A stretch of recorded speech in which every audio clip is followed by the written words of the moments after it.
Well, welcome back to From Psalms to Stages, the history of the Christian church music. Okay. We have traveled through a long and fascinating history together in this series. In episode one, we looked at the Jewish roots of Christian worship and the Psalms that shaped the earliest believers. In episode two, we stepped into a world of the early church where Christians gathered quietly in homes and sang to Christ before dawn while living under persecution. Now, in episode three, if you remember, we watched worship move from homes to more formal liturgical structures as Christianity spread through through the Roman world. In episode four, we entered the medieval church with monks and chant and cathedrals and sacred beauty and the growing distance between the people and the music. In episode five, the Reformation gave the congregation its voice back through hymns and psalms and worship in the language of ordinary people. In episode six, the revival culture carried worship into camp meetings and open air gatherings, gospel songs, and emotionally powerful music that designed to reach the common people directly. And now we're at episode seven. And this may be the most uncomfortable episode in the entire series because now we must ask a difficult question. Did modern worship accidentally turn the congregation back to an audience? That is at the heart of today's discussion. Not because modern worship is automatically evil, no. Not because guitars are evil, not because drums or saxophones are evil, not because the microphone or projection screens are evil, but because every era of church history carries a danger. The medieval church risked silencing the people through distance, clergy, and specialized sacred music. Modern worship risks silencing the people through amplification, performance culture, celebrity worship leaders, and entertainment centered experiences. Different tools, same danger. The congregation slowly becomes quieter. Now, let us begin fairly. Modern worship movements have accompanied many genuinely good things. Churches rediscovered passionate singing. Worship music spread across the world faster than at any point in Christian history. Technology has allowed songs to travel globally. Young people connected emotionally with worship in new ways. Christian music entered homes, cars, radios, televisions, broadcasts, streaming platforms, smartphones. The worship became global in a way earlier Christians could have never imagined. And these are not small things. Many believers have been genuinely encouraged, conformed, and spiritually strengthened through the modern worship music. I'm one of those people. But I understand that these gains also carry risks. So to understand modern worship, we first have to understand how technology changed church music forever. For most of Christian history, worship music was local. You learned songs from your church, your family, your tradition, or your community. But by the 20th century, that changed completely. Radio transformed Christian music culture. Suddenly, a singer in one city could influence believers in an entire nation. Southern gospel quartets became famous. Traveling revivalists spread songs everywhere they went.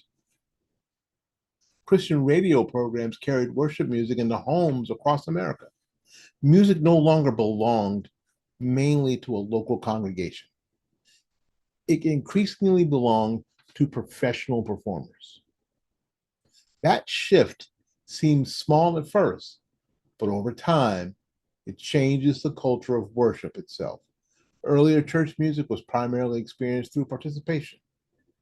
People sang together directly. But modern media slowly trained Christians to experience worship music through listening to professionals. Churches still sang together, of course, but the center of gravity was beginning to shift. Modern worship was becoming something people consumed as much as they actively participated in. And then came the great evangelistic crusades of the 20th century. Billy Graham became one of the most influential Christian voices in modern history. His crusades filled stadiums with thousands of people. Massive choirs stood behind him. Music, music became carefully organized and emotionally connected to invitations and public responses. Songs like Just As I Am became permanently tied to altar calls and evangelistic moments. Again, there was real spiritual fruit in many of these crusades. Many people genuinely came to Christ. But this era also strengthened the connection between worship music and an event culture. Big stages, big crowds, big emotional moments, big sound systems. Christianity increasingly became associated with large scale public productions. Now, let's pause here for a second because something important happened during this period. The church slowly became visually stage centered, like everything else. This is a major historical shift.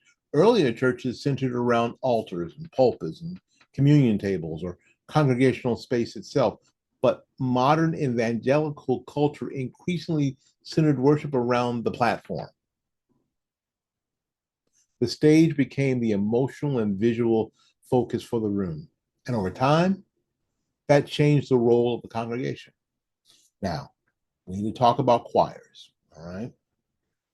So, for much of the 20th century, especially in the Baptist and Methodist, Pentecostal, and evangelical churches, the choir became central to worship life. Choir lofts dominated church sanctuaries. Choirs wore robes. Churches invested heavily in music programs. Families participated together. Choirs often strengthened congregational singing rather than replacing it. So, in many ways, this was still deeply congregational culture because church members were ordinarily church people serving together. Choirs weren't professional choirs. Choirs were just members of the church. They didn't get paid. They didn't expect to get paid. They didn't act like the modern church musician. And maybe we'll get to talk about that later. Maybe not. They were just members who were serving in the choir, the same way that somebody might serve in the nursery, the same way that somebody may serve in parking lot duty, greeters. Okay. But eventually another major shift came. And that's, I think, where I got in the worship band. And this changed church music culture dramatically.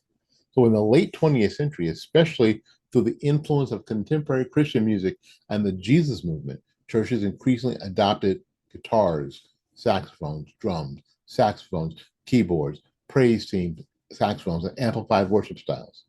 This goal was often sincere and understandable. Churches wanted to connect with younger generations. They wanted worship to feel alive and emotionally engaged. They wanted new songs. The church has always written new songs throughout history. And that in itself is not the problem. The deeper issue is what changed structurally. The architecture changed, the sound changed, the visual focus changed, the emotional flow changed, and most importantly, the relationship between the stage and the congregation changed. Modern worship stages became increasingly elaborate. Large lighting rigs appeared, massive sound system filled rooms, smoke machines, moving lights, projection screens, LED walls, and concert style productions became common in many churches. The worship environment itself began resembling a concert experience. Again, none of these tools are automatically sinful. None of these tools are automatically sinful. Technology itself is morally neutral, but tools shape culture. And over time, many churches unintentionally train congregations to become spectators. Now, we need to talk honestly about celebrity worship culture. This is one of the biggest changes in church music. Historically, church musicians were servants of congregational worship. They existed to support the people's singing. But in some modern worship culture, often treats worship like a recording artist, influencers, celebrities, and brand identities, albums, tours, conferences, social media following, streaming statistics, platform influence. The worship industry became an actual industry. Now, let us be fair again. Many modern worship leaders are faithful believers who genuinely love Christ and serve their church humbly. This is not a cheap attack on every modern worship musician, but the system itself rewards celebrity culture. People themselves reward celebrity culture, and celebrity culture changes behavior. Songs increasingly became designed not only for congregational worship, but for global streaming and conference stages and commercial success. That changes songwriting itself. Songs become longer, more repetitive, built around emotional escalation, built around production movements, built around audience response, built around atmosphere. Again, repetition itself. Again, repetition itself. Again, repetition itself is not automatically wrong because the Psalms repeat, ancient chants repeated, revival songs repeated. The real question is whether the repeated message contains enough truth to shape believers deeply. A deep truth repeated can strengthen the soul. A shallow phrase repeated endlessly can empty the mind. And this is why lyrical depth matters so much. Modern churches should constantly ask themselves, what are our songs teaching our people? Our songs teach the Trinity, the cross, repentance, holiness, resurrection, judgment, or grace, or are they mostly emotional phrases floating without theological structure? This is not about old songs versus new songs. This is about truth versus shallowness. Now, we arrive at the great irony of modern worship history. The Reformation fought to give the congregation's voice back, but the modern worship may have accidentally be taking that voice away again. Not through Latin, not through clergy, not through monastic choirs, but through amplification, performance culture, and overwhelming productions. Now, let's think about this honestly. In many churches today, the congregation can barely hear itself. The sound system dominates the room. The worship team carries the emotional energy. The stage drives the experience. The people follow quietly along. They may be emotionally moved, they may enjoy the experience, but are they truly singing together in gathered churches? Because that question matters deeply. Now, as a former praise and worship leader, I will tell you this is an important question, and this is one that we've always addressed in the church that I led, because I was a praise and worship leader, and who I was leading was not necessarily our team. Our team was leading the congregation, and there are moments there is a responsibility for the leader, praise and worship leader, to lead the congregation, to not let them just stand there like trees. That would drive me nuts.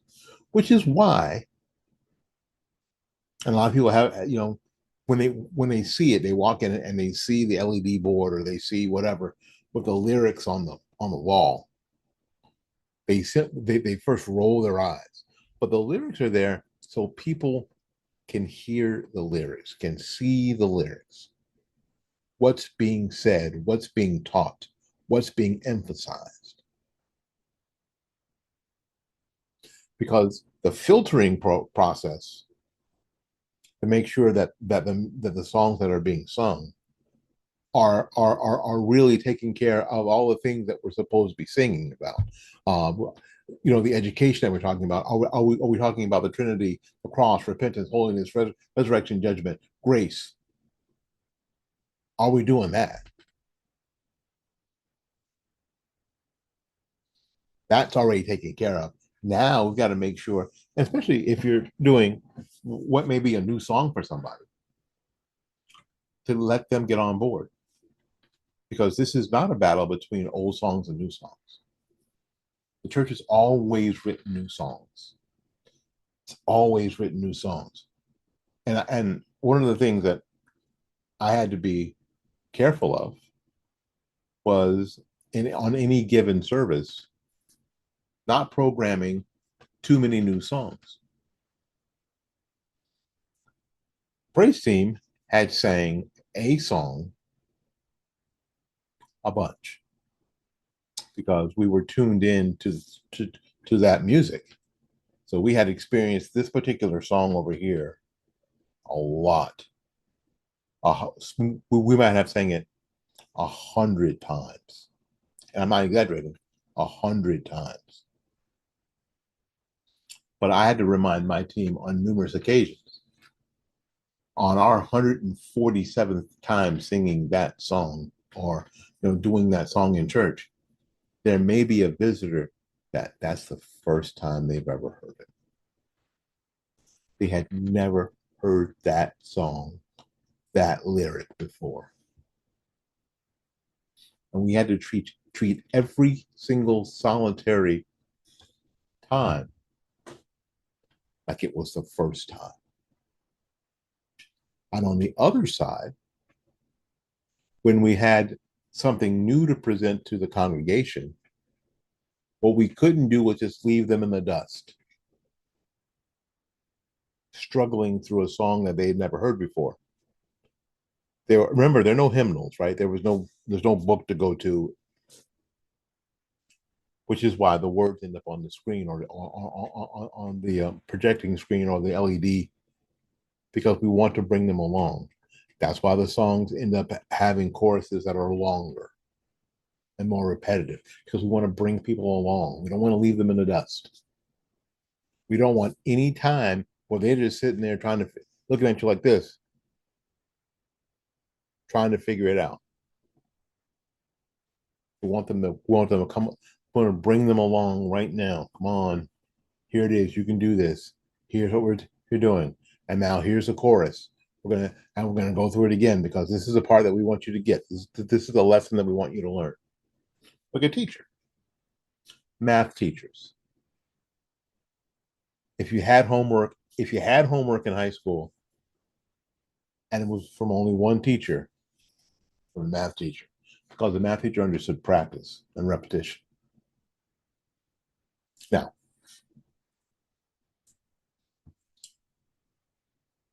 because congregational singing is not a filler, it's not background atmosphere, it's not decorative emotion before the sermon.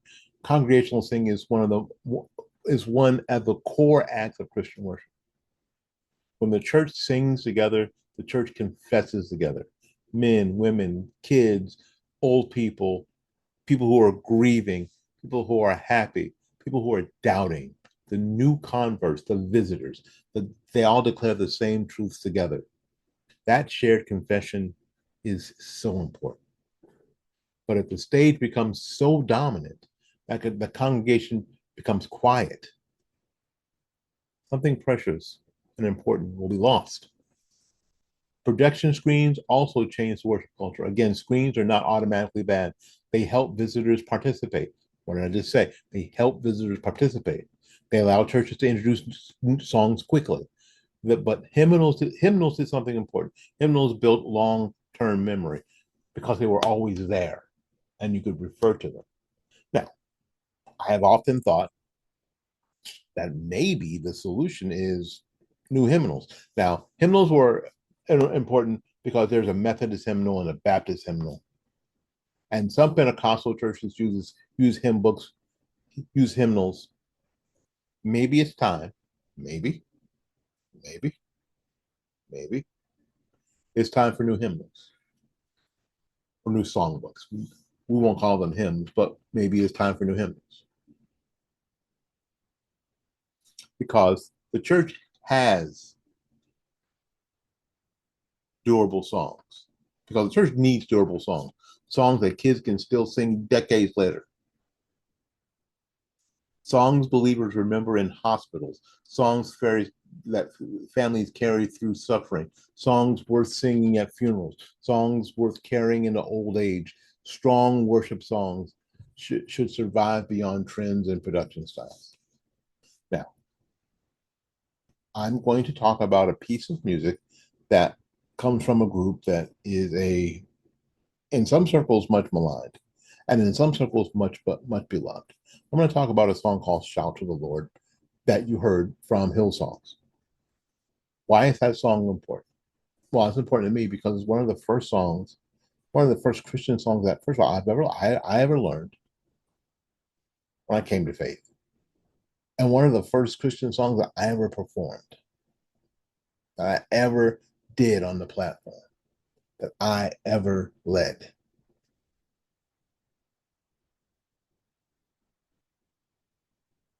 And it was important to me. And I would often say it was like a modern hymn because it was so prevalent across every denomination. It was so prevalent. It was one of the ones that I thought, oh, someone should just put it in a book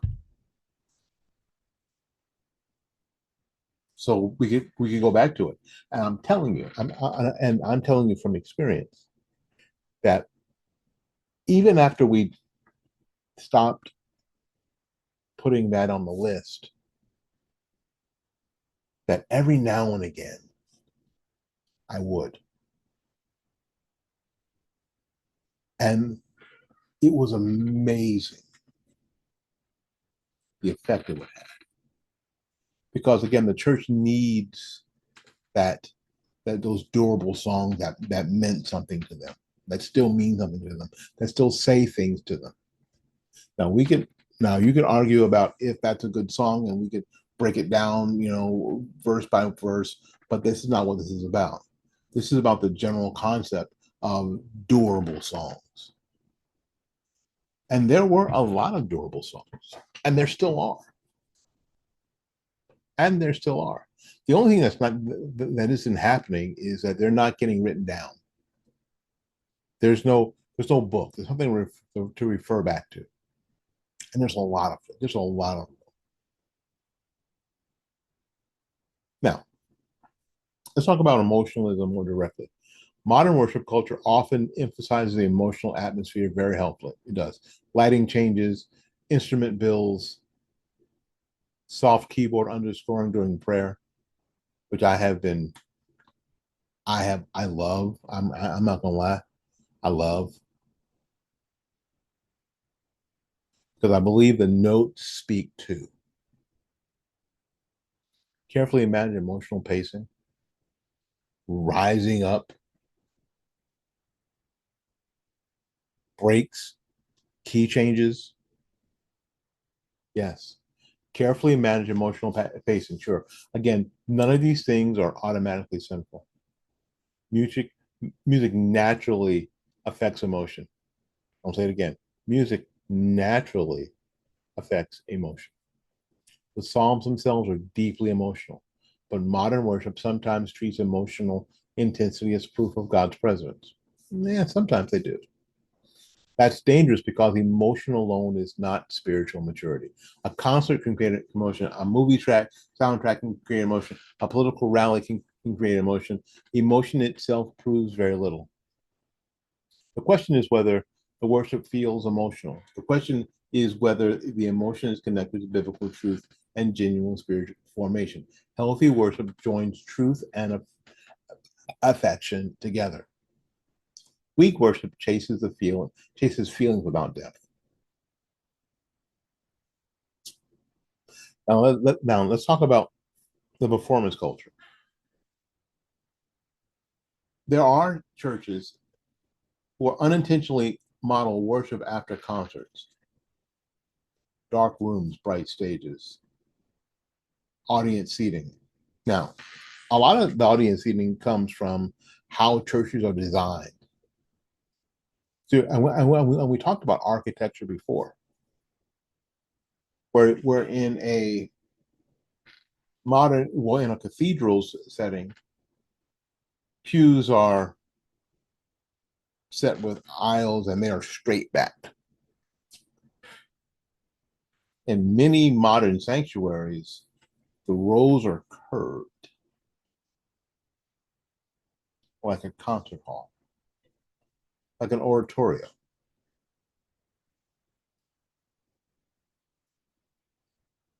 When I first started doing, when I first joined the praise band, and I'll tell you a quick story.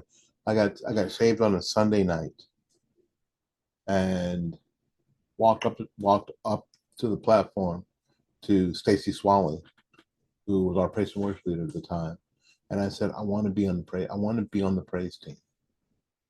Now, should I have been on that praise team? I don't know, but it wasn't my call. It wasn't my call. Now, everybody in the place knew that I played saxophone. Everybody in the place knew that I taught music. Everybody in the place knew me because I had attended a bunch of times. And everybody knew my wife. My wife was in the choir at the time. Choir had been praying for me. And Stacy Swally said, yes. Now, in that particular situation, Stacy was the praise and worship leader at the church and the music minister, and dealt with a lot of the technology. He ended up being, when we did TV, he was in charge of all that. Yes, and in that there were other musicians that he had hired to fill the band out. A trumpet player, a trombone player. There was a pianist. Um, at that time, I think there might have been a drummer, but there were 4 or 5 hires in the ensemble, and there was also a choir. The choir again were people who were serving in the serving from the church. There was also a praise team, and they all were people who were serving in the church. Yeah, there was a lot of people on the platform. So I guess Pastor Stacy thought that one more person sitting in a chair playing a saxophone part wasn't going to be a distraction, and I did my best not to be a distraction. And so there were a lot of folks,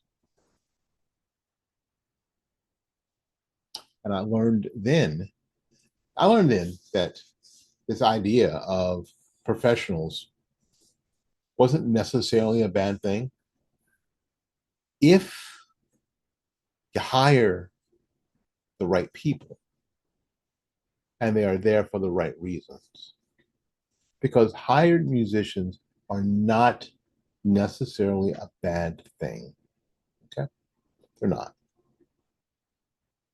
I know there's lots of videos here on YouTube about professional church musicians who feel slighted somehow because they're not getting paid enough and whatever. Is it easier?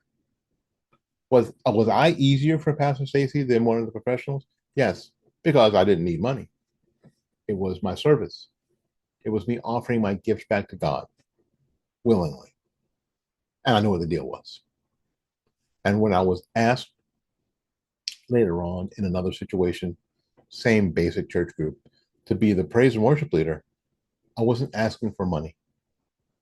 It was me serving in the church, just like if I was serving in the nursery, just like if I was serving in children's church, just like if I was serving in parking lot, just like if I was, you get it.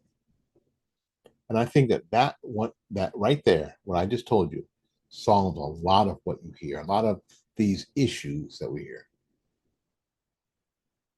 Now, another major issue in modern worship culture is theological vagueness. Some modern worship songs, I'm going to continue, some, not all, some contain lots of emotional language but very little doctrinal clarity. Fortunately, I have a pastor who won't allow that. And that's the difference.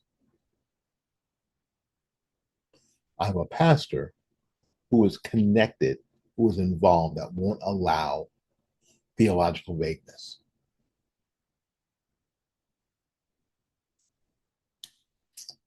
Won't. Again, not every song must sound like a seminary textbook. Psalms themselves contain poetry, emotional imagery, but church songs should teach clear truth. Songs shape theology more than many churches realize because people remember songs much much longer than they remember sermons. Now let's compare revival worship with modern worship for just a second here. Revival worship sought emotional response and active participation. Modern worship often seeks emotional immersion. That is a subtle but important difference. Immersion can become passive. Just flows over, right? The room creates a feeling. The congregation experiences an atmosphere, but shared congregational confession can weaken. Again, the issue is not emotion itself. The issue is whether the people actively are worshiping or maintaining or are just consuming an experience. Now, I'm going to say this to you, and I don't mean to be ugly about it. Being an older person myself, most people I hear complaining about worship music are older people because they have been left in the dust. And it becomes old versus new. It becomes familiar versus unfamiliar.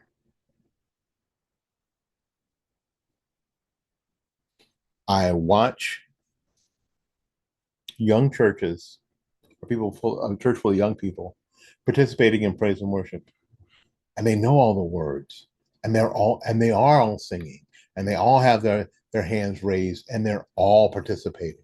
I see high levels of participation. The younger people know the new songs. They might have first heard it on Spotify. They might have first, I was going to say Pandora, but man, nobody listens to Pandora but old people. Pandora is a music streaming service, is Facebook, but they participate. And if you have a pastor who is involved and can help the praise and worship leader filter songs to make sure that it isn't just about emotion, that the songs are also teaching. This is where we don't get into having praise and worship be a concert. I have told personally, as a praise and worship, that I have told congregations on Sunday mornings, this ain't a concert. This is not a concert. I would say that the people who are standing here with me are good enough to do concerts for sure. I picture all the people that I served with, especially on my last team. We're all good enough to do a concert. We could do a concert for you. But Sunday morning, this is not a concert. Sunday night, this is not a concert. Thursday, we had a midweek service on Thursday. Thursday night is not a concert. We're helping you. We need you to participate. And this is a major difference. And we also, okay, if people go, so what's the solution? The solution is not to go backwards. And a lot of people that I've had discussions with who wanted to argue with me are like, we need to go back. We need to go back. We need to go. That is not the solution. The church cannot pretend technology doesn't exist. We can't. The solution is not banning guitars or returning automatically to hymnals. The solution is deeper than the style. And we talked about style in the very first episode. The solution is recovering congregational worship itself. The songs that we chose to do, make sure they're songs that people can sing.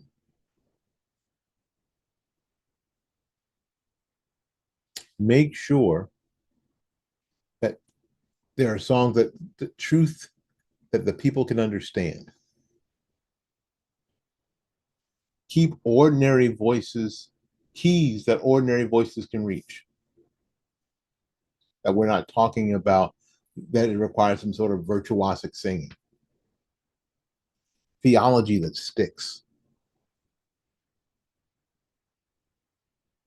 Production value that supports rather than overwhelms. Don't let the lighting people get crazy, all right? They got new toys they want to play with. Leadership that serves is super important rather than perform. You should tell, because everybody on my team was, believed the same thing, that we would do this behind a screen if you never knew who we were. Because it ain't about us. It's never been about any of us. Beauty without celebrity culture. I'm not famous. People would come at people come up to you after service and say, "Man, love the way you play that saxophone." And I would, because I'm an adult, would say, "Thank you, thank you. I'm so glad that it spoke to you this morning." I'm not a celebrity. I'm a servant. Emotion that is rooted in truth. Now, there isn't any way I think that you can understand the truth of the gospel, what Christ did on the cross, and not become emotional about it. There's no way. That is just some sort of intellectual exercise, some sort of academic thing. And if one sings about that, what Christ did on the cross for us, for you, I don't understand how anybody can not consider that an emotional experience. But as long as that emotion is rooted in truth, that's what we should be doing. Technology used carefully, respectfully, instead of carelessly. Like I just said, got to make sure that the lighting people, people on the lighting team, don't just go nuts because they have new toys to play with, right? Everything is done in a respectful way. That requires the leadership to be in place to make sure that happens. Speaking of technology, the church hearing itself sing again. And let me help you. And I sort of taught this in a class that we had. There are a couple of ways to do that. The first way is to bring the platform volume down and have the praise and worship leader encourage people to sing. Design the set, and we're going to call it a set, the songs that you pick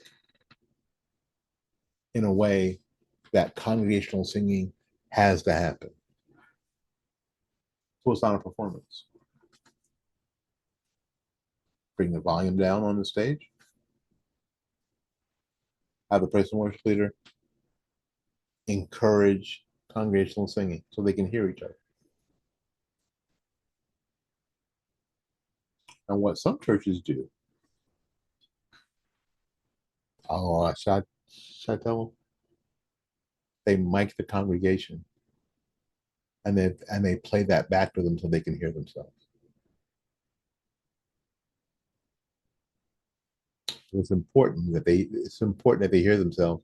Because it's important that they hear themselves singing again. Because that's the goal. The church needs to hear itself singing again. Imagine a healthy future church. There's a band, there may be a choir, there are projection screens, maybe there are hymns alongside modern songs, which is also something that you can do.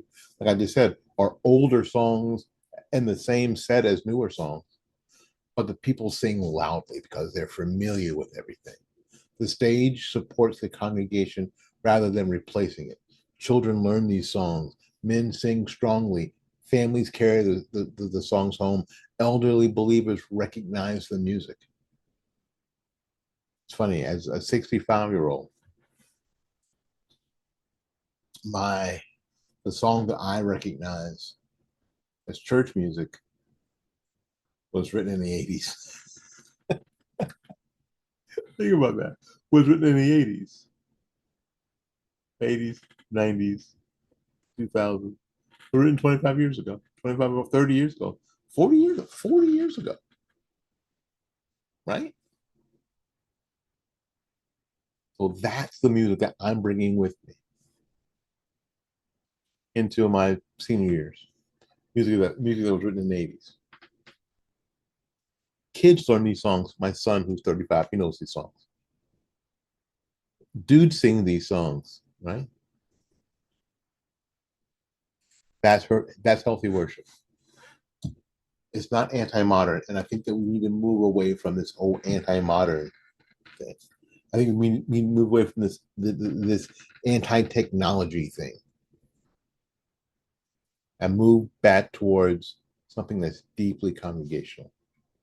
Now, as we finish up and land this plane, remember that the largest story of this entire series, the Psalms gave the early churches a vocabulary.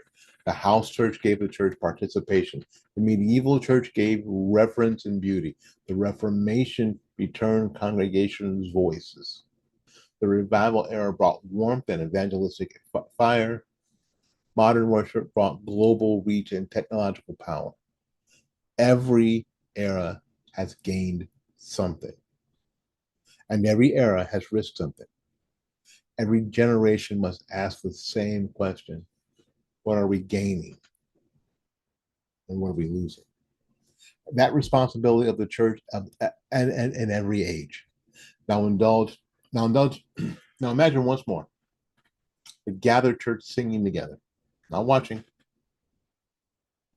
not just consuming, not admiring performers, but singing. The people of God confessing the truth of God together with one voice. That sound is the strongest sound in Christian history. And the church must never lose it again. Now, in episode 8, the final episode of this series, we'll talk about the biggest question of all. What should faithful Christian worship look like going forward? How do we combine truth, beauty, reverence, passion, and participation, theology, technology, and congregational life without repeating the mistakes of the past? This is where we go next. We see you again. God bless you.